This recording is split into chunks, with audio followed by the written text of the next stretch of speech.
Bueno, muy buenas tardes amigos y amigas de Cerovca. Muy buenas tardes profesores. Por supuesto, su espacio ya más que eh, propio, aprendiendo más. Así que bueno, ¿cómo están ustedes? Muy buenas tardes. Muy bien, muy bien. Buenas Muy bien, tardes. muy buenas tardes. Muy bien, Buenas tardes fíjense a todos. que hemos venido construyendo a lo largo de todas estas semanas, hemos venido hablando todo lo que tiene que ver con nanodosimetría y obviamente nos faltaba la guinda del pastel, ¿no? Es decir, intervenir y abordar los aspectos más significativos de lo que sería, digamos, ya habiendo entendido de primera mano en a qué nos referíamos con el tema de la nanodosimetría.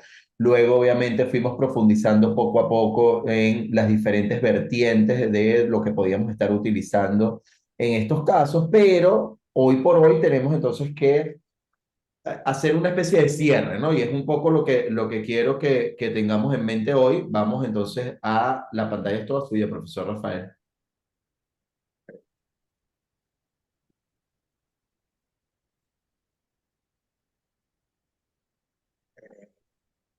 Mm.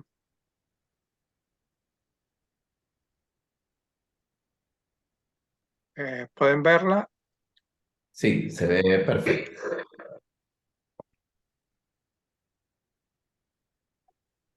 Sí, entonces, a ver, un momentito. Vamos a montar, a ver, responde para montarla.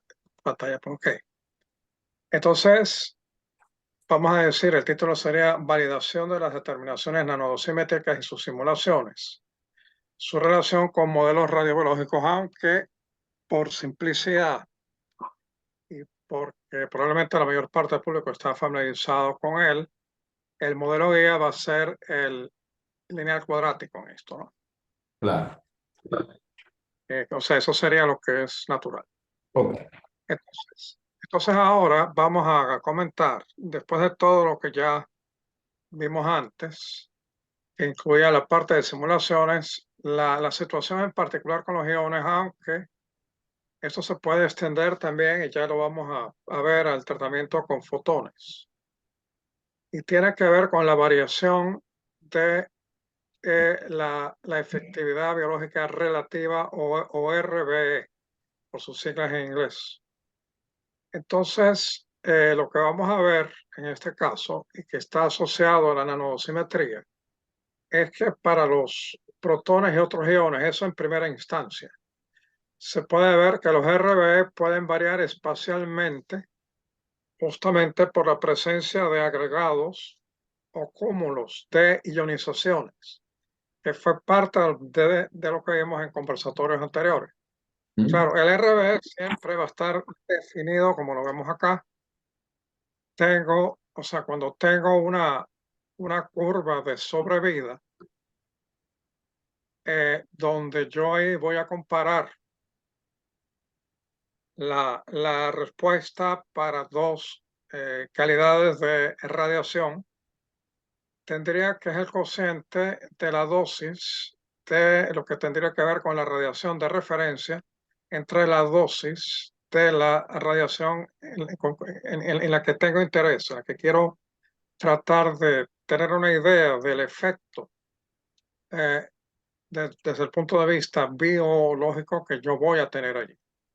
Entonces, estos RBs me permiten también, y eso es lo que está referido acá en la segunda línea, pueden usarse como factor de peso para convertir lo que sería la dosis física absorbida en lo que vendría siendo una dosis clínicamente equivalente. Justamente porque lo que yo veo cuando trabajo con las curvas de sobrevida es que los efectos, dependiendo de la calidad de radiación que yo voy a tener allí, no van a ser iguales, ¿no? O, claro, cuando se mide el RBE, se mide para el mismo efecto, pero ya el que exista un cociente aquí que es diferente de uno, nos da la pauta que biológicamente hablando, hay cosas allí que son diferentes, ¿no?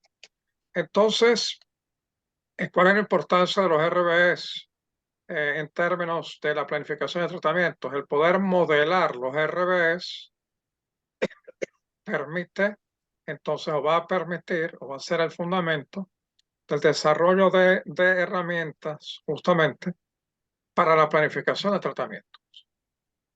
Entonces, el encontrar el valor que es apropiado, aunque parezca a lo mejor un poquillo sorprendente, ha resultado ser un reto importante por la dependencia en la calidad de la radiación y el tejido blanco, como vamos a ver ahora con ciertos ejemplos, ¿no?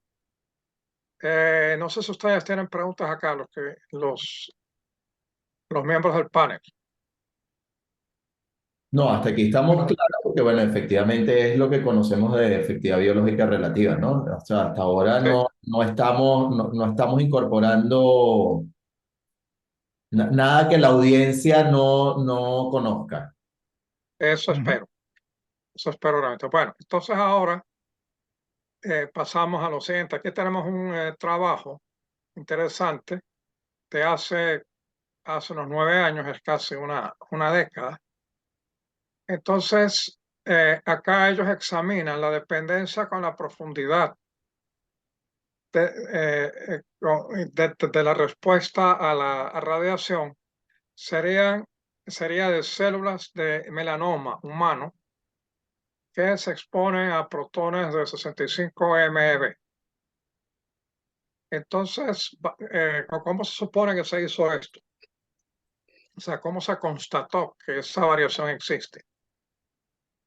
Se radian células de melanoma, en particular la variedad es esta que vemos acá, CAL4, y para esto irradiarlas se colocan a diferentes profundidades, ¿no?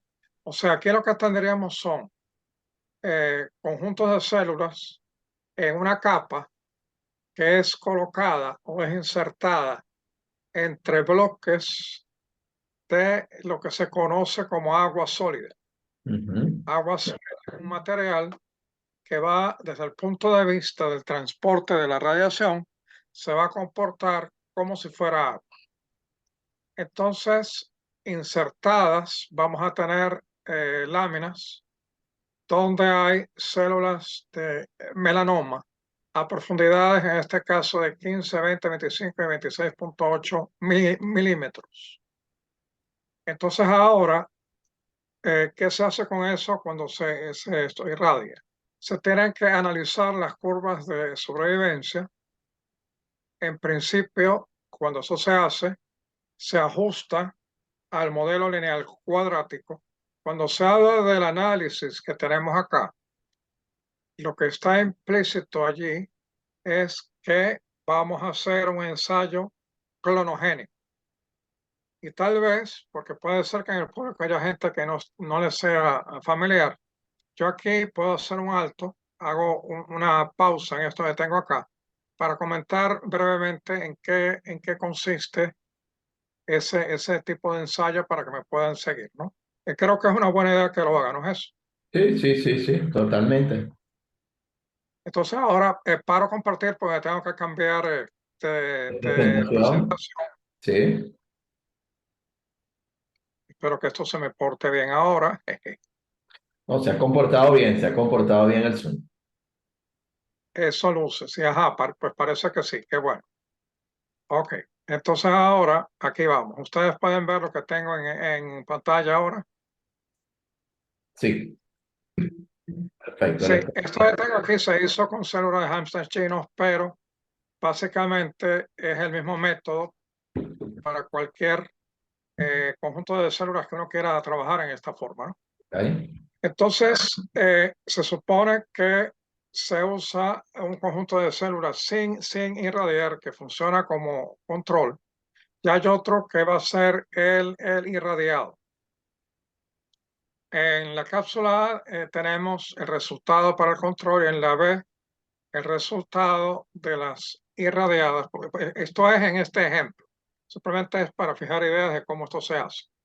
Entonces, en la cápsula de control, 100 células fueron sembradas y vamos a decir, en torno a ellas se supone que se desarrollaron los conjuntos o hubo crecimiento por 7 días.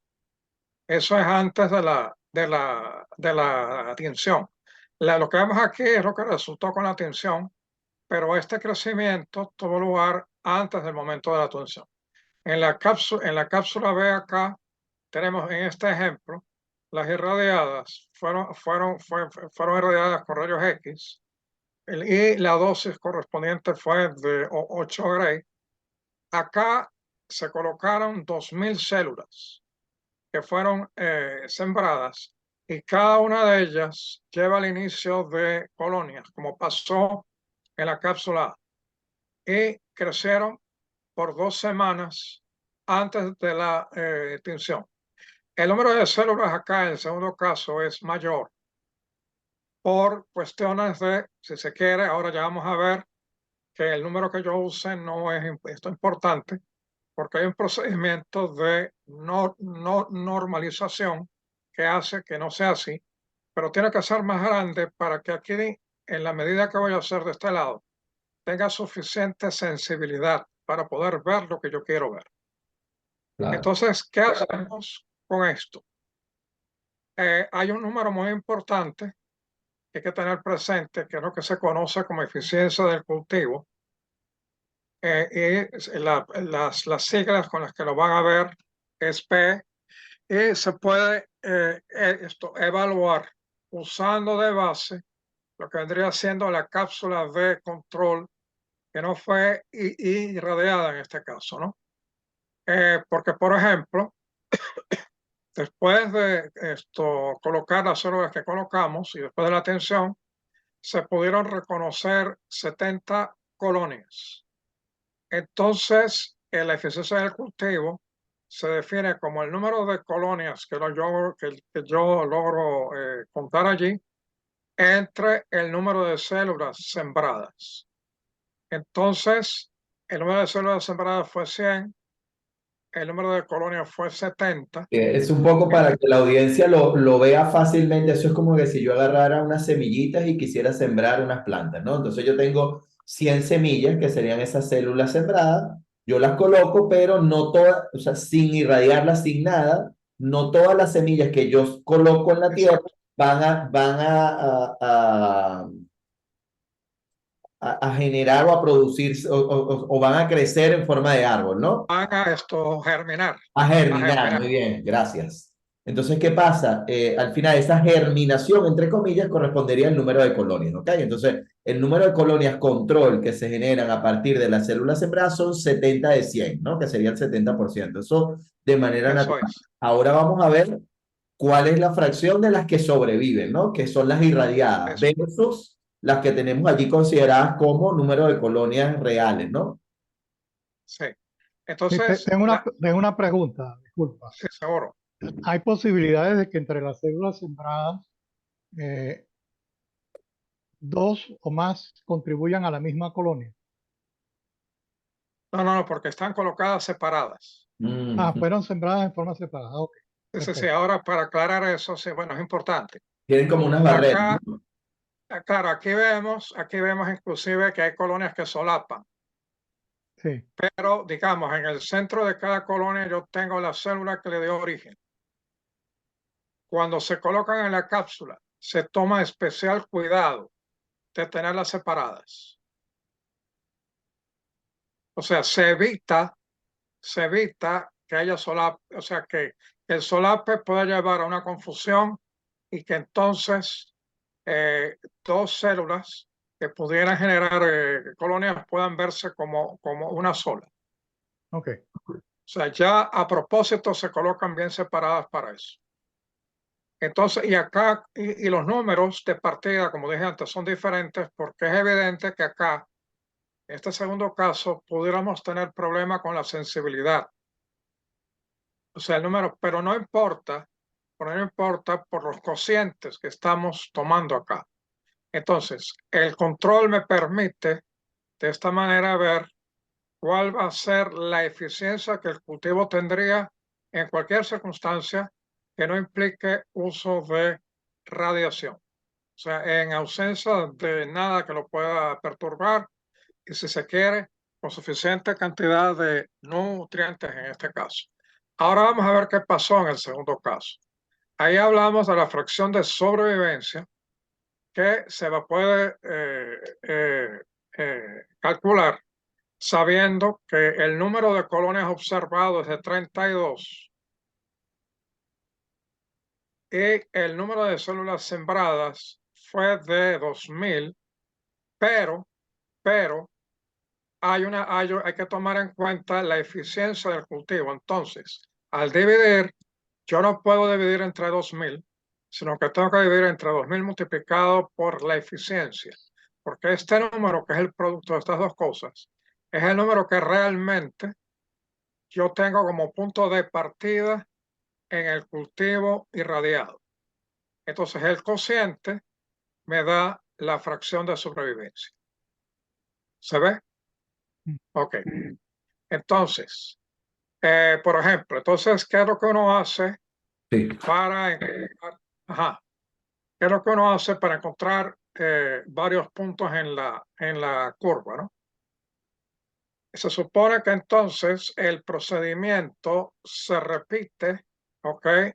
En varias situaciones. Aquí tengo 0 gray, que sería simplemente el control, pero luego aquí tengo, por ejemplo, situaciones para diferentes dosis, con diferentes números de partida. Y fíjense, no es accidental. El número de partida lo incrementamos considerablemente con la dosis para poder tener una respuesta que es adecuada, que no importa porque vamos a trabajar con el cociente siempre. Siempre se va a funcionar con el cociente. O sea, es el mismo, o sea, aquí se sigue el mismo procedimiento en cada una de las etapas, pero teniendo el cuidado de que el número sea sensiblemente más grande conforme la dosis es mayor acá. Entonces, por ejemplo, eso sería el punto de partida. Hay que tomar en cuenta que estos números se afectan por la eficiencia que comentamos antes. Y acá tenemos por ejemplo, en este caso, tenemos lo que eran los resultados aquí. En el ejemplo este que tengo aquí, la eficiencia llegó a ser del 90%. Entonces, pero estos son los números de colonias que se vieron. Entonces, el resultado es que la fracción va a caer en esta forma. Esa va a ser la forma, o sea, aquí tenemos en líneas generales la forma en la que se obtienen las curvas de sobrevivencia. Esto es importante, tenerlo. Aquí yo puedo ahora cambiar para volver a la presentación original. Esto es importante tenerlo en cuenta. Bueno, aquí está. Esto es importante tenerlo en cuenta para entender estos resultados, ¿no? Aquí colocamos sobre láminas muy finas células a las profundidades que estamos presentando acá, separadas por bloques de agua sólida. O sea, lo que simula el conjunto, aunque es un experimento, lo que simula el conjunto es la situación a lo interno en un tejido, a un tejido que sería idealmente formado por células del mismo tipo a diferentes profundidades. Entonces, el ensayo que comentamos ahora se hace para cada uno de ellos y luego, de todas maneras, se hace un ajuste con el modelo lineal cuadrático para cada curva. Se extraen los valores de los RB. Ahora, lo que ellos hicieron fue sacar los RB para una fracción de sobrevivencia fija. O sea, al ser una fracción de sobrevivencia fija, estamos hablando del mismo efecto. Es el mismo efecto lo que estamos comparando acá. Sin embargo, los RBs, aquí podemos ver, difieren. Con las profundidades que tenemos acá, los RBs resultaron ser de 1.09, 1.12, 1.19 y . Se evidencia que no hay uniformidad eso por contraste, yo no tengo que decirlo, con lo que hasta ese momento, estamos hablando de hace 9 años o aproximadamente una década, era el dogma que se seguía para planificar los tratamientos con protones, donde se adoptaba para el RBE el valor de 1.1 fijo para todo el rango de distancias. El experimento este demuestra que no es constante. Ok, se podría decir que las variaciones que hay no son tremendamente grandes con respecto al valor de 1.1, pero difieren y difieren sistemáticamente con la profundidad. Cuanto mayor es la profundidad, más alto es el RB. Y por lo tanto, se puede interpretar en un primer acercamiento al problema que tenemos una dosis biológicamente clínica que es diferente con la profundidad.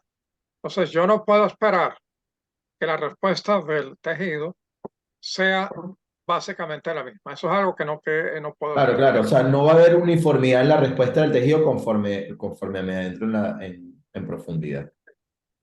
Sí, no, pero Ahora, ese es el tema, o sea, o sea, esta es una discusión que se ha desarrollado por más de una década. Hubo, o sea, hubo enfrentamientos relativamente fuertes allí.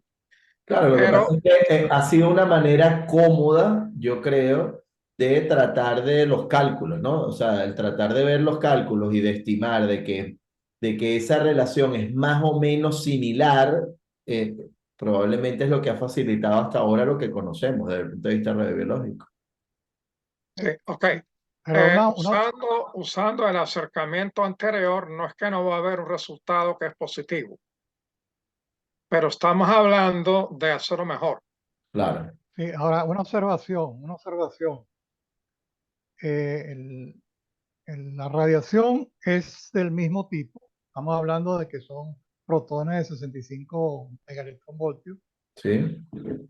¿Qué es lo Sí. que hace el cambio? ¿Qué es lo que hace el cambio del efecto radiobiológico con la profundidad? Que la Bueno, calidad de la radiación está cambiando. No, eh, no hay fíjate otra. una cosa, fíjate, hay un detalle muy importante. Cuando con la profundidad, ¿qué es lo que va a suceder? La entrega de energía es mayor.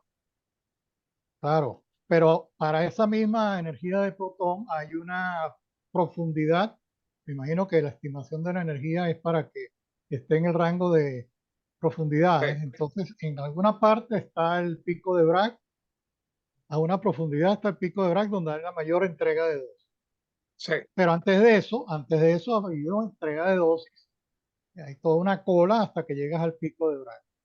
Y lo que yo pienso es que las diferencias observadas están en que quizás la, todo ese desgaste que va sufriendo la radiación en cuanto a producciones de eh, elementos de radiación secundarios, electrones delta, fotones y demás, va haciendo una respuesta radiobiológica diferente. Entonces sí, la RBE va a cambiar. sí, Digamos, lo que dijo Omar antes, creo que es pertinente. Cuando se hace radioterapia, en principio, uno tiene una cierta información del tejido que es atravesado por la radiación. Eso se obtiene de la simulación que se hace en base a una tomografía, pero ese tejido da una información que no es detallada. Aquí tenemos la información de que primero las placas de agua sólida son homogéneas en ese sentido, en su respuesta a la radiación, sí, sí, y las capas de células, láminas de células, también porque son clones de la misma cepa, eventualmente tienen una respuesta radiobiológica similar en la misma capa. Pero esa no es la situación en un tejido real. En un tejido real no hay no, forma de claro, ponderar, no hay forma de ponderar eso. Entonces, al final, lo que pienso que esto pudiera estar aportando debería ser como una especie de un rango de variación con el cual el sistema de planificación terminara jugando un poco para obtener una adecuación de la dosis que se va a otorgar. Es Sí, una, hay que tener cuidado con una cosa, claro. La estructura desde el punto de vista de tejido que tenemos acá no puede ser comparada con lo que teníamos para un paciente, porque estamos suponiendo un tejido que es un bloque, que es, o sea, es un Sí, bloque del mismo tipo de células. exacto. Son las mismas tipos de células y además son células Claro. cancerígenas, ¿no? Estamos ahí hablando de melanoma. Sí, exacto, exacto. Pero no, pero esto lo que pretendía era mostrar que sí hay variación. claro, Claro. Y variación hay, definitivamente. Entonces, esperen, acá, ok, un momentico. Ahora la lámina tiene el problema que no cambia, un momentico. Ahora sí, a ver. Ok. Entonces aquí, por ejemplo, como una guía, o sea, yo tomé una representación del pico de Bragg, por ejemplo. Acá tenemos la superposición de picos de Bragg, que sería el SOBBP. Entonces, para tener como una guía de dónde están ubicados estos números, cómo están situados estos números que hemos dado antes, vemos que conforme nos acercamos a la zona donde se supone que yo voy a perseguir el, el- el tratamiento de tejido, del tejido del tumor, yo tendría estos números que vemos acá. De todas maneras, el número es más alto en el punto donde esto empieza a caer, por ejemplo. Pero acá suponiendo que esto es el 100% de la dosis. Entonces, hay una variación que es importante.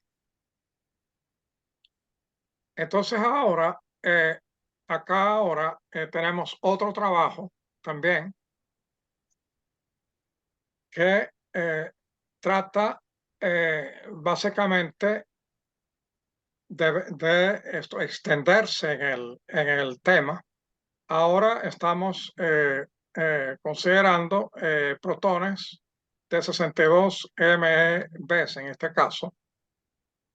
Entonces, el arreglo que se empleó aquí se trató de comparar tejido normal con lo que vendría siendo tejido tumoral. Tenemos dos cultivos. Acá tenemos como tejido normal serían los fibroblastos humanos. El tipo particular es este que vemos acá, AG01522. Y luego tenemos células de glioma. El cultivo se conoce como U87. Entonces, se trabajó en dos situaciones. Se trabajó en lo que vendría siendo un pico pristino de protones, quiere decir, es un solo pico de protones. Y se trabajó con un arreglo de SOBP, que es el Spread Out Bragg Peak, que es la superposición que lleva a la estructura que vimos antes también. Para el pristino se trabajó a profundidades de 1,69, 28-21, 29-28, 29-76, 30-24 y 30-72 milímetros, en tanto que para el SOBP fue 1,52, 19-22, 24-28, 30-14, 30-82, 31-22 milímetros. Otra vez se hizo, o sea, es un experimento que se parece al anterior, porque los cultivos están intercalados en bloques, que sería lo que es equivalente a agua. En este caso, el material equivalente a agua es polimetil metacrilato. Entonces, la fuente para los protones es un ciclotrón con bobinas superconductoras en el centro Katana para tratamiento de melanoma ocular, ¿no? Esto lo maneja el Instituto de Física Nuclear en Italia. Entonces se empleó también, ahora se supone que se han hecho las cosas un poco más finas, una cámara de ionización Marcus que tiene una precisión de 100 micras para determinar lo que vendría siendo la dosis absorbida física relativa. Y para referencia, la radiación de referencia que se usó para los RBS sería rayos X de 225 kbp, ¿no? También se hizo algo más. Con el YAN 4 se evalúa el LED promediado sobre la dosis. Ok, estos son los detalles fundamentales del arreglo que se consideró en este caso. Entonces aquí vemos qué es lo que se obtiene en materia de dosis relativa y de LED, ¿no? Aquí lo que tiene que ver con las líneas punteadas se supone que corresponde a la medida de la dosis física con la cámara de ionización, ¿no? Acá vemos, por ejemplo, en el caso del pico pristino, aquí vemos que el contorno es este que está acá. En el caso del SOBP, como es esperado, el contorno es este otro que vemos aquí. Y luego, con el YAN 4, se determinó el LED y está superpuesta la curva que tiene que ver con el LED, cómo eso varía con la profundidad. Bueno, acá tenemos, o sea, en el eje derecho lo que medimos es el LED, en el izquierdo lo que tenemos es la dosis efectiva. Aquí vemos que en el caso del pico pristino, el comportamiento del LED sería este, que indicamos aquí. Acá, en el caso del SOBP, este es el comportamiento del LED, ¿no? Acá, por ejemplo, aquí se ve una subida suave, y acá hay un punto máximo. Y acá tenemos una subida que tiene un salto con un punto máximo aquí. Bueno, pero ahora podemos ver qué pasó con la fracción de sobrevivencia en las diferentes posiciones en este caso. Entonces, allí vemos, por ejemplo, acá tenemos para el caso de los fibroblastos, estos dos conjuntos de curvas. Entonces sería para el pico pristino, que es un solo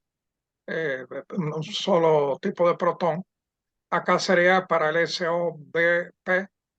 Aquí vemos cómo las curvas varían. Esto que tenemos acá, de P1 a P6, son los puntos donde supuestamente están situados, están situadas las células que son irradiadas, ¿no?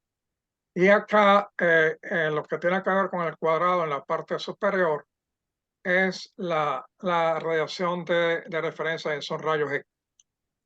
Aquí vemos conforme los puntos se hacen más interiores, hay en lo que se refiere al comportamiento de las curvas, si lo vemos en términos de sus pendientes, hay una caída de las pendientes de las curvas, que es algo que es esperado. Acá tenemos la misma comparación para el pico pristino de glioma y el SOBP con glioma. También se observa una caída, pero la caída aquí, la caída acá, varía menos de lo que varía aquí. Acá se abre más, para el tejido normal en este caso, se abre más que lo que vemos acá para lo que tendría que estar asociado a tejido tumoral. También la curva que tiene que ver con la radiación de referencia se cierra más rápidamente. Eso es lo que vamos a ver, o sea, eso es lo que se obtuvo al hacer el ensayo clonogénico y el análisis de la curva de sobrevivencia. Y entonces aquí ahora podemos comparar los RBs para estas situaciones en función de la profundidad. Perdón.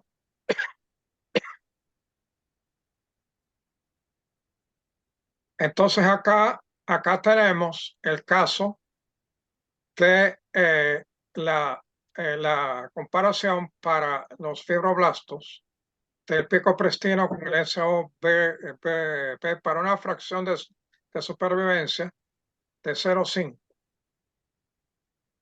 Acá vemos lo que es la línea punteada, es el pico pristino y la sólida es el SOPP. Acá vemos que hay una diferencia en el comportamiento con la profundidad. O sea, para el SOBP va a haber una subida que es importante conforme, por supuesto, nos estamos acercando a la zona donde se supone que con el SOBP se persigue la dosis más uniforme. Acá, por ejemplo, en el caso de glioma, para el mismo efecto de 0,5, observamos que sucede algo que es similar.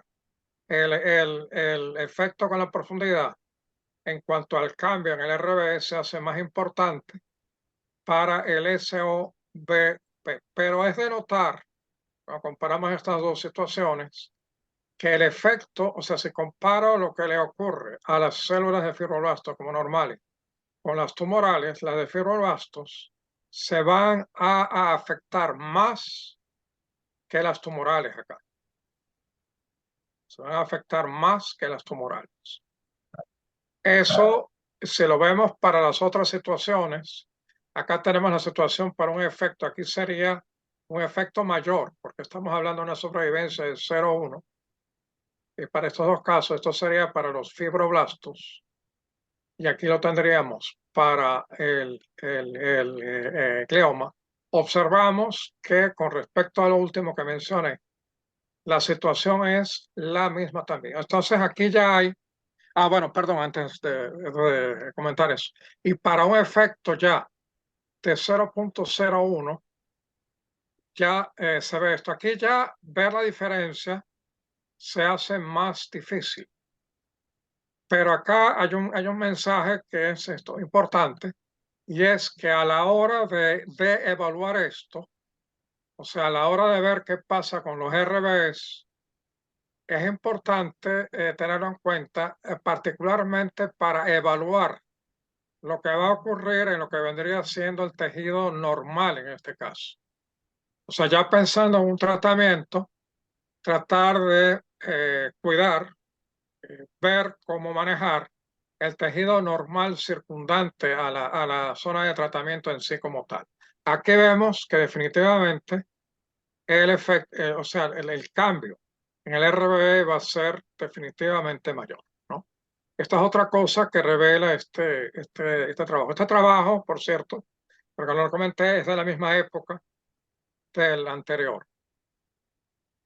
Entonces ahora, en función de eso, se puede hablar o se puede ponderar lo que vendría siendo la dosis biológicamente efectiva o ponderada en base al RBE, que es esto que vemos acá. Sería tomar la dosis física y multiplicarla por el RBE para tener lo que vendría siendo la dosis biológicamente efectiva.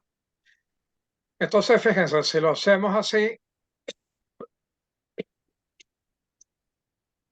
para el caso de los tejidos que tenemos acá, en lo que respecta al SOBP, que es el Spread Out Black Peak, tenemos acá en azul primero lo que vendría siendo la dosis ponderada, pero con el valor de 1,1, que es lo que tradicionalmente se venía trabajando con protones, y se obtiene la curva en azul que tenemos acá.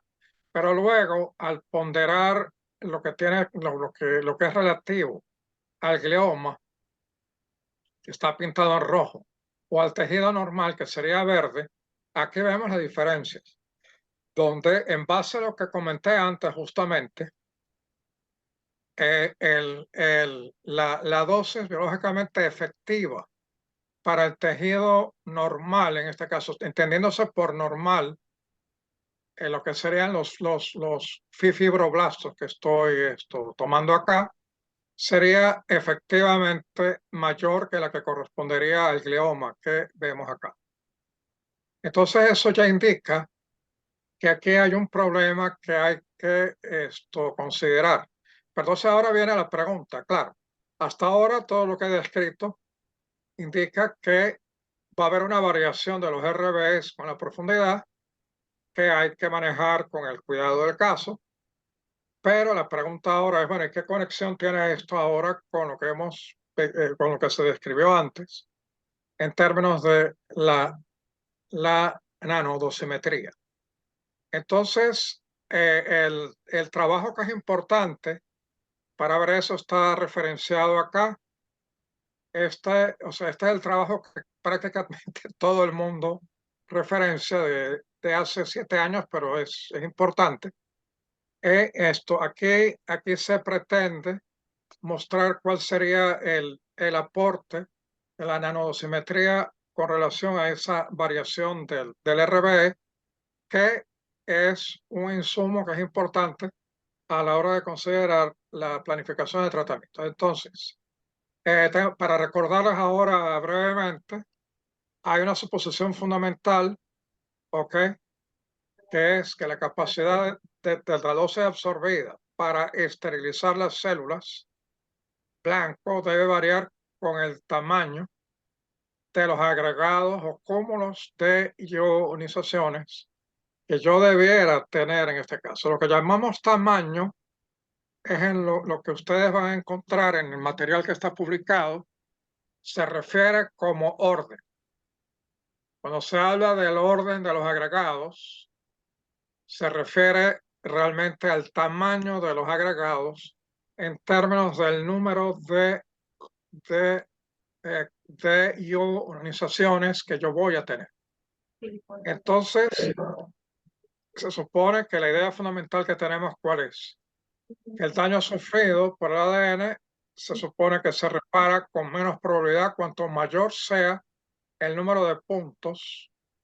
Hay que recordar que en cada uno de ellos hay un depósito de la energía. El número de puntos donde ese daño se supone que se produce. Eso está reforzado con lo que ya vimos en un conversatorio anterior, donde que era la curva de F2 contra el LED y la sección eficaz para la producción de roturas dobles en el ADN en función del LED. La F2 es la probabilidad acumulada a partir de cúmulos que tienen 2 ionizaciones. Entonces lo que vimos en un conversatorio previo es que las dos curvas que las tenemos acá solapan. La fuente para esto es la del profesor Grossman. ¿Okay? Las dos curvas solapan. Esto es un punto de partida que sirve de base para lo que viene ahora, que es el siguiente. Ahora lo que vamos a hacer es, en función de lo que acabo de comentar, ver cómo los parámetros del modelo lineal cuadrático, que aquí vamos a referirlo como LQ, se vinculan con los RBS, que son las cantidades críticas que acabo de comentar en los experimentos anteriores, ¿no? Entonces, claro, para este trabajo, sin embargo, aunque todo es válido, ustedes tienen que recordar que hay muchas herramientas para usar el método de Monte Carlo disponibles. Jan 4 ciertamente es una, pero una que estuvo en boga hace ya algún tiempo es esta otra, Penélope. Penélope, sí. Ok, pero vamos a decir, en esencia es lo mismo, es el método de Monte Carlo que se va a usar para hacer el análisis de la estructura de trazas que deben crearse en procesos como los que estamos aquí planteando. Entonces, los depósitos de energía asociados a eventos de ionización para una radiación de calidad Q se van a agrupar en agregados o cúmulos que pueden discriminarse mediante lo que vendría siendo una distribución FCO de 1, donde CO es el número de ionizaciones, o si quieren ustedes, CO es lo que vendría siendo el orden del cúmulo. Otra vez, el orden del cúmulo tiene que ver con el número de ionizaciones que se produjeron en el cúmulo. Y Q es simplemente la calidad de la radiación. Entonces, FCOQ es la probabilidad por unidad de energía impartida de tener agregados con CO ionizaciones para una radiación de calidad Q. Y entonces, el número de ionizaciones para una energía impartida E va a venir dado por esto que vemos acá, ¿no?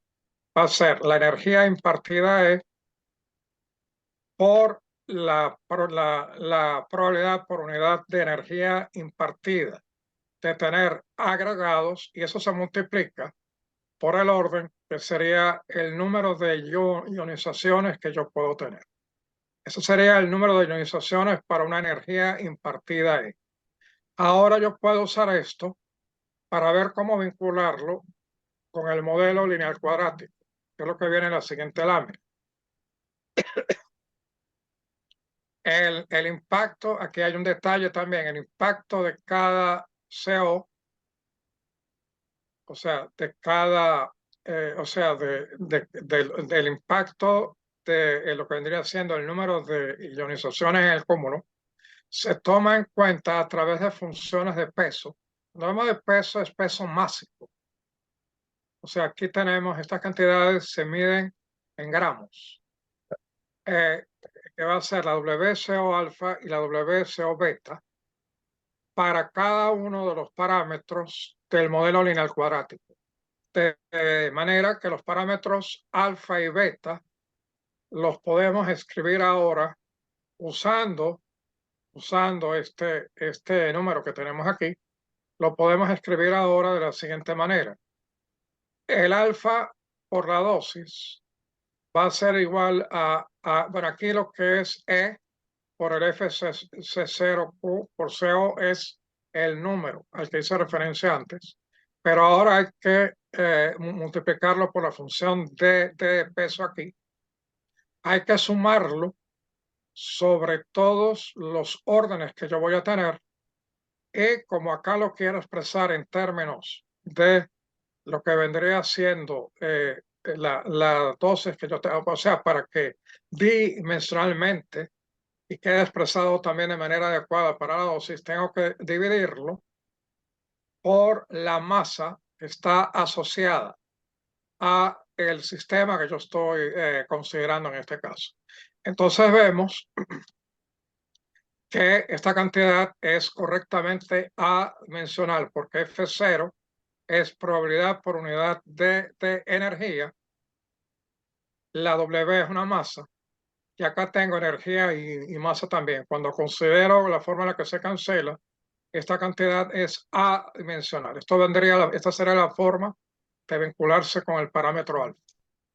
Y el parámetro beta va a tener una forma similar acá. Acá, o sea, tiene una estructura similar a esto, es cuadrática. La diferencia, sin embargo, es que el factor de peso másico aquí es otro, ¿no? Esa es la diferencia, pero formalmente hablando, esto va a ser igual, solamente que va a estar al esto cuadrado. Entonces, tomando la dosis como E entre M, o sea, lo que sería la energía impartida entre la masa, las expresiones anteriores se nos reduce a esto que vemos aquí. Esto sería el parámetro alfa del modelo lineal cubo cuadrático, ya vinculado a lo que tiene que ver con las distribuciones para los cúmulos y el orden correspondiente con su factor de peso. Y aquí tengo algo similar para el parámetro beta. Ok. Entonces, los parámetros para la calidad de radiación Q a considerar en el problema que nos interesa vienen dados por alfa sub Q y beta sub Q. Y los de la referencia, que normalmente van a ser fotones, alfa R y beta R.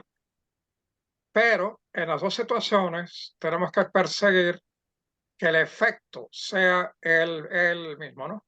Y para eso tenemos que trabajar con menos el logaritmo de la fracción de sobrevivencia. Y ese logaritmo para las dos curvas que yo puedo tener allí es exactamente el mismo, ¿no?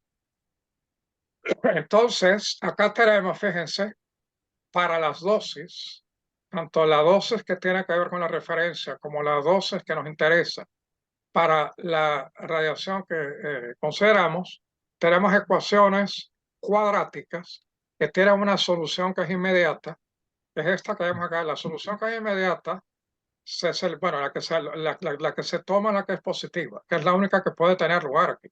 En principio, las ecuaciones cuadráticas que tengo aquí tienen dos soluciones. Se toma la positiva, porque es lo que físicamente va a tener sentido en este caso. Acá lo tenemos para la referencia, ya que acá lo tendríamos para la radiación de interés. Acá hay que subrayar que el neperiano de la fracción de sobrevivencia siempre es una cantidad que es negativa. De tal manera que en la raíz, lo que tengo aquí dentro, el menos neperiano de CF entre el beta R es positivo, y lo mismo sucede aquí. Entonces, el RBE que nos interesa sería el cociente de estas dosis. Una vez que las encontré, lo que hago es reemplazarlo acá, y acá yo tengo el RBE en función ahora de los parámetros que nos interesan. Tengo el alfa R y el beta R, que tiene que ver con la radiación de referencia. Eso es perfectamente conocido en este caso. Pero ahora también tengo el alfa Q y el beta Q, que les recuerdo, lo tenemos vinculado con lo que ocurre a nivel de la nanoescala, con la expresión que tenemos acá. Ahí creo que se ve muy claro cómo estaría vinculado esto con lo que habíamos mencionado antes. Entonces ahora, claro, aquí hay mucho detalle todavía que la tijera la tenemos que usar para seguir cortando, vamos a decirlo así. Entonces aquí, por ejemplo, si consideramos el caso de las células P79 de hámster chinos, hay tablas de valores que se publican. Aquí tenemos, por ejemplo, los valores ya que se han publicado para calidades de radiación que son diferentes. Acá tenemos este bloque con fotones. Aquí incluimos esta quinta, tiene que ver con fuentes de cobalto, pero aquí tenemos otras fuentes también que se consideran para braquiterapia. Y acá tenemos el caso de protones y de carbono acá. La RBE que aparece acá es la asociada al efecto que corresponde a la dosis física absorbida de 2 Gray. 2 Gray porque eso ha sido, o sea, este es un número típico para tratamientos con fraccionamiento, por ejemplo. Entonces aquí tenemos la tabla de valores que han servido como referencia y que fueron usados en este trabajo para hacer parte de lo que vamos a comentar ahora. Algunos detalles del algoritmo que tiene que ver con los cúmulos o los agregados. Algo muy importante es ver cómo se supone que el procedimiento que el algoritmo usa funciona para separar o distinguir o manejar los cúmulos, ¿no? Entonces, una cantidad fundamental a ser tomada en cuenta y que tiene que introducirse es lo que se conoce como el parámetro de distancia del cúmulo. El símbolo podría ser el DC que estamos viendo acá. Y eso físicamente que representa es la distancia máxima entre dos ionizaciones para que sean parte del cúmulo. O sea, yo considero un conjunto de ionizaciones en el espacio. Entonces, el DC sería la distancia máxima entre dos de ellas para suponer que son parte del mismo cúmulo. Entonces, si la distancia entre las dos ionizaciones D cumple con esto, podemos decir que son parte del cúmulo. En caso contrario, hay que considerar que están colocadas en cúmulos diferentes, ¿no? En base a esta idea, la longitud máxima de un cúmulo va a ser el orden, que es CO, multiplicado por DC, restándole a 1 aquí. Entonces, se producen en base a esto histogramas como resultado de la totalización de la simulación. Los histogramas son los que me van a permitir obtener la curva de distribución a la que hice referencia antes, la FCCOQ. Acá tenemos a la derecha un ejemplo de cómo el algoritmo funciona. Acá, por ejemplo, o sea, para todas las ionizaciones que estamos viendo, está en la imagen o en la simulación que vamos a tener, lo que vamos a ver es que lo que está representado por estrellas son las ionizaciones que van a tener lugar. Acá, por ejemplo, se logró obtener la traza de 13 de ellas, son 13 puntos que yo tengo acá. Entonces, pero se considera que el parámetro de distancia que caracteriza el cúmulo va a ser de 2 nanómetros, en este caso, que sería esta distancia que vemos acá. Profe, Entonces, un punto importante durante todo el análisis es el hecho de que estamos trabajando con partículas de alto LED, o sea, estamos hablando de protones. Las investigaciones con electrones, obviamente, en estos casos particulares no tendrían lugar por este tema de cómo conformar estos cúmulos. O sea, que aquí es más fácil, obviamente, por esa misma entrega de, o si hay. no, pero fíjate, perdona, no, pero fíjate, con los electrones tú puedes tener cúmulos también. Sí, pero ya hemos tenido, o sea, hasta ahora hemos estado viendo justamente con No, alto ajá, LED. dime. Ajá, o sea, hasta ahora hemos visto con alto LED. Bueno, El- no, lo que pasa, los ejemplos que yo presenté al principio era con iones. sí, ahora, sí, No, pero ahora ellos, no, pero ahora ellos trabajan con electrones también. O ok, sea, en este otro trabajo, o sea, para aclarar, sí, los ejemplos, los casos experimentales sí, a los que me refiero al principio, para mostrar simplemente que hay variación con la profundidad, sí, esto y con la calidad, eso fue hecho con iones en la parte experimental, porque sí, experimentalmente es lo más sencillo a manejar. claro, por supuesto. Pero acá Y ya a se nivel está de simulación o trabajando. a nivel de algoritmos, obviamente ahí sí podemos trabajar con cúmulos en cualquiera de los casos, ¿no? Tanto en electrones como... Sí, efecto. Sí, porque recuerda, en las charlas anteriores recuerda, y bueno, está por ahí grabado en algún sitio, que o vi ejemplos donde había electrones y iones allí. Claro, bien, Bueno, con los iones vas a tener electrones, claro, ¿ok? bien, O sea, aquí estamos considerando ambos, ¿ok? Entonces, con los fotones vas a tener electrones. Con los fotones tú vas a tener electrones. Pero entonces ahora, para entender cómo es que se discriminan los cúmulos de manera de poder obtener con la simulación. Ahora yo voy para atrás para que se entienda. Las distribuciones FCOQ acá es que estoy mostrando esto aquí. Claro, para poder hacer el histograma que me lleva a producir las funciones de distribución, yo tengo que poder distinguir cúmulos y saber qué contabilidad yo voy a hacer con los cúmulos. Entonces, en la figura esta estoy tratando de mostrarle ahora a todo el mundo cómo eso se hace. Claro, hay un ingrediente fundamental que es el parámetro de distancia del cúmulo, que es este que yo tengo aquí. Acá, por ejemplo, se fijó en esta cantidad, que no es arbitraria, porque, vamos a decir, es una cantidad que es cercana al tamaño de lo que sería el blanco para todas estas cosas. Pero bueno, acá tomando la distancia, el parámetro de distancia del cúmulo como el que vemos aquí, ¿ok? Entonces, en este caso donde hay 13 puntos donde se produjo una descarga de energía, en estos 13 puntos, al usar esto y trazar los círculos en este caso, aquí vemos que, por ejemplo, tenemos, se nos han formado tres cúmulos.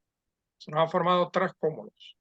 Hay un cúmulo, o sea, hay, perdón, tres tipos de cúmulos. No, tenemos realmente cuatro. Este sería uno, este segundo es otro. Aquí tengo un tercero y acá tengo un cuarto. Entonces, tengo cúmulos que tienen como orden uno. Uno es que tienen una sola ionización, que son estos dos, por ejemplo. Pero aquí tengo otro que tiene un orden de tres, porque tiene tres ionizaciones. Y finalmente aquí tengo un cuarto que tiene 8. Aunque aquí hay un solape de estos círculos, lo que es importante acá es que la distancia entre estos dos puntos es superior a los 2 nanómetros que tengo aquí. Y acá lo que es importante es que la distancia es superior a los 2 nanómetros. Eso hace que el programa en la simulación reconozca esto como 4 cúmulos donde hay 2 de primer orden, hay uno de tercer orden y hay uno de octavo orden. Se puede seguir sin problema lo que estoy planteando, ¿no? ¿Aló? Sí, sí, perfecto, se entiende perfecto. Sí, entonces, de esta manera se construyen los histogramas que vimos antes y se obtienen las curvas de distribución. Entonces, hay un punto que es muy importante que tengo que comentar antes de ver las curvas. Acá, tanto para alfa como para beta, ya tenemos, para alfa y para beta, ya tenemos la función f que se obtienen en la simulación, como vimos antes. Hay una última pregunta que queda pendiente: ¿cómo se determinan los factores de peso que vemos acá? Ujú. Los factores de peso que tenemos acá se determinan usando la expresión que tenemos aquí para los RBs. Se supone que los factores de peso van a terminar insertos en lo que vendría siendo el alfa Q y el beta Q aquí, pero se hacen ajustando el valor de RB con lo que tenemos en esta tabla. O sea, se usan los valores de esta tabla para ajustar los factores de peso para alfa y para beta. Entonces, los resultados son los siguientes aquí. Los resultados son los siguientes. Acá tenemos, en lo que respecta a los histogramas, que es el resultado de la simulación en forma directa, aquí tenemos, aquí se ha seleccionado de tal manera de tener una fuente de fotones. Aquí tenemos protones y aquí tenemos carbono, ¿no? Acá en el caso de los protones, bueno, aquí hablan de MEP por nucleón. Lo que pasa es que como es un solo protón, es 0.91 MEP para el protón solo, sin decir más nada. Acá sería 4.06 MEP por nucleón para carbono. Eso implica aquí esto hay que multiplicarlo por 12 para tener su energía total. Entonces aquí vemos cómo las curvas de distribución varían con el orden del agregado. Y acá vemos para paladio, claro, cuando hablamos de fotones aquí, entendámonos, lo que estamos trabajando son electrones. Son los electrones en este caso. La curva de distribución sería la que vemos acá. Acá varía en función de, aquí tenemos la variación de lo que vendría siendo el parámetro de distancia para los agregados. Cuanto mayor es el parámetro de distancia, por supuesto, hay un desplazamiento de las curvas hacia órdenes mayores aquí. O sea, eso cabe esperarlo. O sea, es parte de lo que tendríamos que ver en este caso. Para protones vemos que sucede lo mismo y hay un desplazamiento también para carbono. Sin embargo, acá hay algo interesante. En el caso de protones, hay un rango en términos de la variación porcentual. Hay un rango que parece ser amplio. En cierta forma podría verse como amplio aquí también, pero en el caso de carbono, porcentualmente hablando, el rango es estrecho. Por supuesto, el orden, en el caso del carbono, el orden de los agregados tiene que ser siempre muchísimo mayor de lo que vamos a tener para los dos casos previos. Pero acá hay una tendencia, o sea, acá hay porcentualmente, comparado con el total, tomando en cuenta de que esto es escala log, tomando en cuenta de que es esto, hay una menor variación. ¿Ok? Entonces, eso es lo que veríamos en primera instancia para estos rangos de energía. Ahora podemos comparar, por ejemplo, con esto. Iridio, tenemos una situación similar a la del paladio que vimos antes. Aquí tenemos más energías para los protones y los carbonos. Vemos algo que es similar, pero acá hay algo que llama la atención profundamente cuando se compara con la anterior. Y sobre todo, ahora voy a dar el salto, yo vuelvo a esta lámina, cuando la comparamos con la última. Porque si yo, por ejemplo, en el caso de carbono comparo, claro, son energías diferentes. Ahí está la clave del asunto. Para carbono aquí tendríamos 4 MeV por nucleón. En este caso tenemos 10.95 MeV por nucleón. Y en este último caso tenemos 76.90 MeV por nucleón. Hay algo que ocurre a 10.95 MeV por nucleón que parece ser sensiblemente diferente, con un salto aquí, un salto que no se ve en cuanto a su comportamiento, no se ve en este caso y no se ve tampoco. O sea, energías por debajo no se ve y por encima tampoco.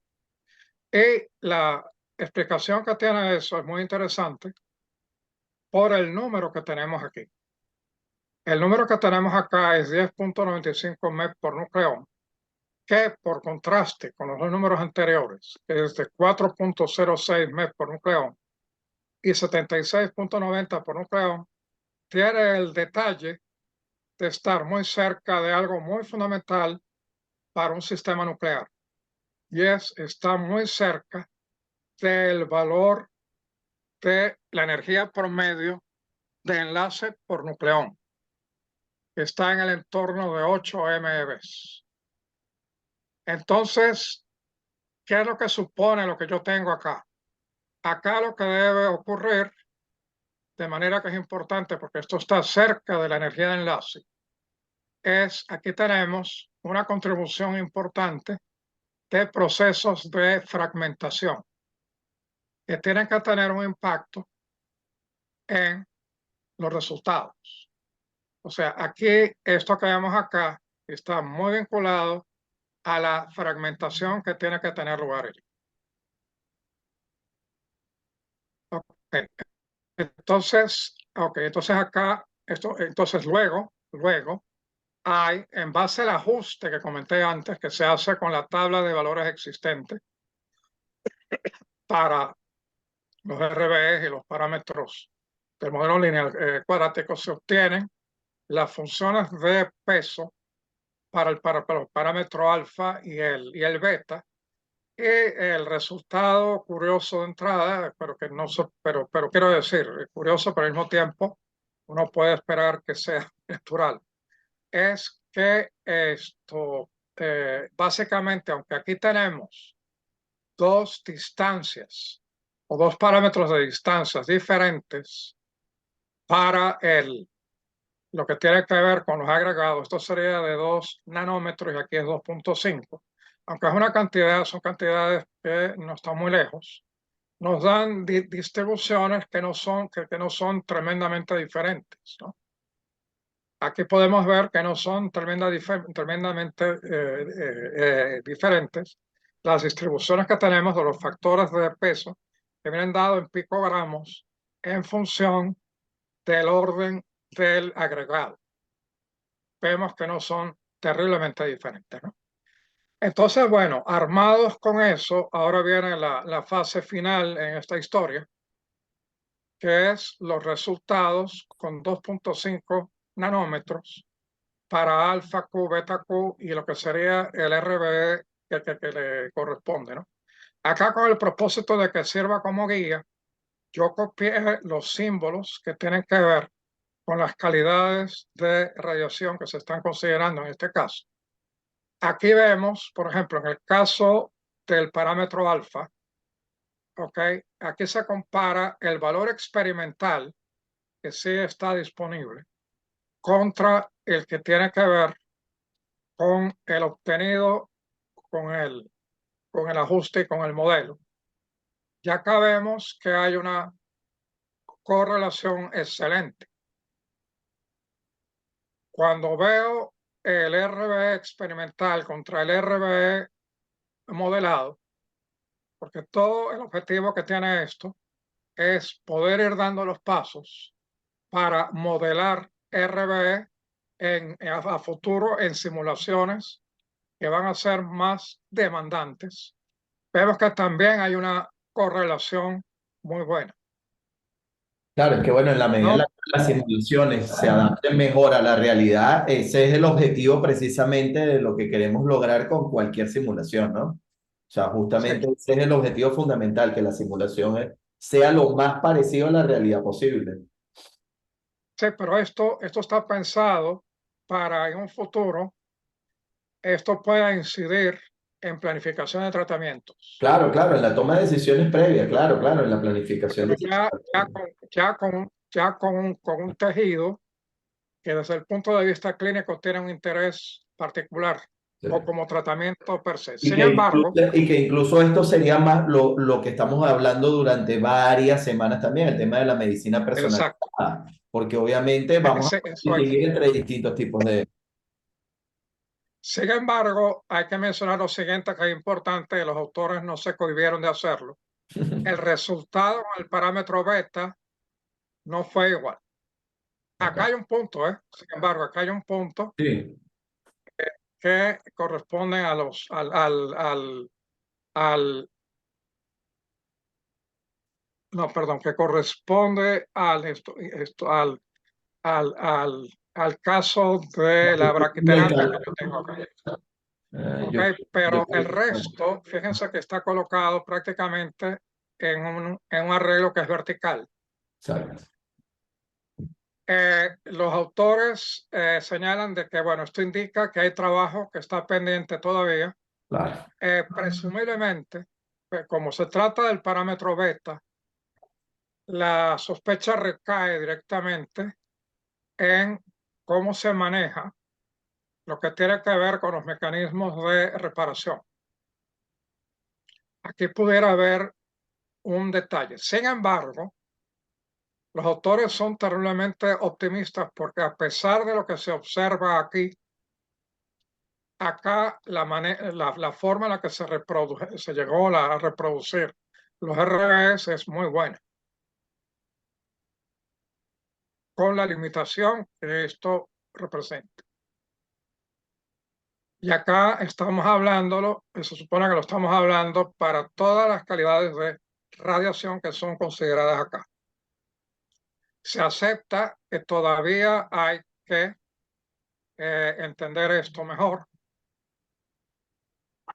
en el sentido de que posiblemente, como dije antes, dentro del modelaje, habría que ver cómo tomar en cuenta de una manera más efectiva los mecanismos de reparación que probablemente o sea, la forma en la que se manejó deberá estar vinculada a por llamarlo de alguna manera, la desviación que se tiene aquí. ¿Ok? También hay Pero una entonces, cosa, también hay de todas formas, este resultado con el RBE acá es lo que indica que hay un camino interesante que hay que recorrer aquí.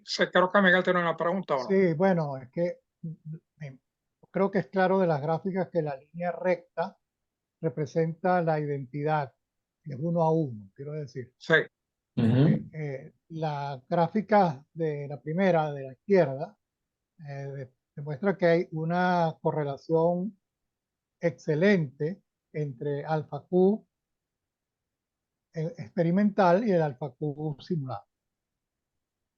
Eso no hay duda.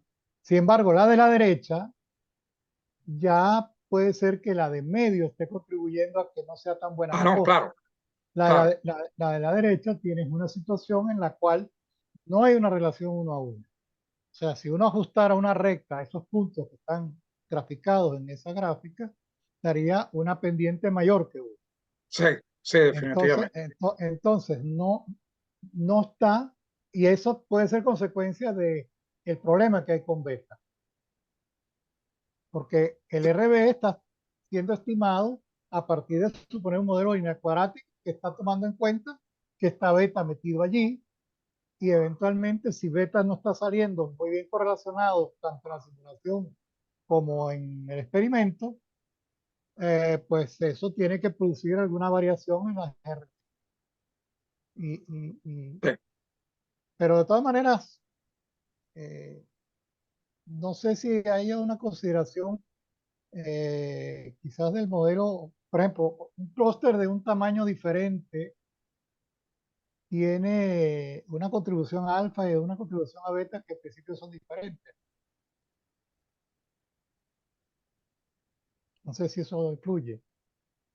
O sea, los tamaños de los clústeres están dados por número de ionizaciones. Ahora, esas ionizaciones, ¿qué produjeron esas ionizaciones en cuanto a los efectos radiobiológicos? Es lo que quizás no está tan claro, porque eso estaría medido a través de los W. sí, Y sí, ahí la estimación de los W puede ser donde está el detalle, para que no se consiga en la gráfica central que hay una correlación como la que se esperaría. sí. Bueno, entonces aquí yo termino. Muy bien, muy bien. Bueno, ha sido un día bien intenso. Fíjense ustedes que hemos decidido ahorita, vamos a estar muy atentos de todos sus comentarios, preguntas, dudas que tengan a lo largo de esta semana y así vamos a empezar a cambiar un poquito la dinámica de nuestro Aprendiendo Más, siempre adaptándonos precisamente a las necesidades de nuestra audiencia. Como nos hemos dado cuenta que normalmente sí hay un pico los jueves, luego hay otro pico el viernes, un poquito sábado y domingo, luego otro pico importante el lunes. Entonces queremos que ustedes nos comenten justamente acá en nuestro video del canal de YouTube cuáles son sus inquietudes, preguntas, dudas, comentarios y luego vamos a hacer un video con todas las respuestas a cada una de estas interrogantes, ¿no? Un video mucho más corto, pero que va a ser complemento de cada una de nuestras presentaciones. Así que, bueno, yo creo que aquí dejamos este asunto de la nanosimetría y nos vemos entonces la próxima semana de manera tal de que podamos abordar justamente ya otro tema muy, pero muy importante. Lo vamos a promocionar esta semana. Se los comentamos a través de nuestras redes sociales. No se lo pierdan.